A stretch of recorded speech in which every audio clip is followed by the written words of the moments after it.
പാലത്തുരുത്ത് തറയിൽ ശ്രീ ദുർഗ ഭദ്രകാളി ക്ഷേത്രത്തിലെ ആറാട്ട് മഹോത്സവത്തിന് കൊടികയറി.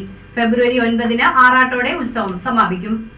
പാലത്തുരുത്ത് ദേവി സഹായ സമാജം വക തറയിൽ ശ്രീ ദുർഗ ഭദ്രകാളി ക്ഷേത്രത്തിലെ ആറാട്ട് മഹോത്സവത്തിന് ബ്രഹ്മശ്രീ മൂത്തകുന്നം NK സുഗതൻ തന്ത്രിയുടെയും ക്ഷേത്രം മേൽശാന്തി കണ്ണൻ ശാന്തിയുടെയും മുഖ്യ കാർമ്മികത്വത്തിൽ കൊടികയറി. കൊടിയേറ്റിനോടനുബന്ധിച്ച് തിങ്കളാഴ്ച ഉച്ചയ്ക്ക് അന്നദാനവും വൈകിട്ട് താലം എതിരേൽപ്പ് നടന്നു. ഫെബ്രുവരി 6-ന് വൈകിട്ട് 7 മണിക്ക് കലാപരിപാടികൾ, ഫെബ്രുവരി 7-ന് രാത്രി 7 മണിക്ക് യക്ഷിക്കളം തുടർന്ന് ഓണക്കളി, ഫെബ്രുവരി 8-ന് വൈകിട്ട് 7 മണിക്ക് ദേവിക്കളം തുടർന്ന് ഓണക്കളി, ഫെബ്രുവരി 9-ന് രാവിലെ 9 മണിക്ക് ശ്രീബലി എഴുന്നള്ളിപ്പ്, 11 മണിക്ക് പഞ്ചവിംശതി കലശാഭിഷേകം, വൈകിട്ട് 4 മണിക്ക് പകൽപൂരം, രാത്രി 9 മണിക്ക് കരോക്കെ ഗാനമേള, വെളുപ്പിന് 2-നും 3-നും മധ്യേ ആറാട്ട് എന്നിവയാണ് ഉത്സവത്തോടനുബന്ധിച്ച പ്രധാന പരിപാടികൾ. President Krishnakumar, secretary TP Krishnan, രക്ഷാധികാരികളായ doctor Ernest M Nanukuttan, Jibishanti, ആഘോഷ കമ്മിറ്റി കൺവീനർ ശശിധരൻ എന്നിവർ പരിപാടികൾക്ക് നേതൃത്വം നൽകും.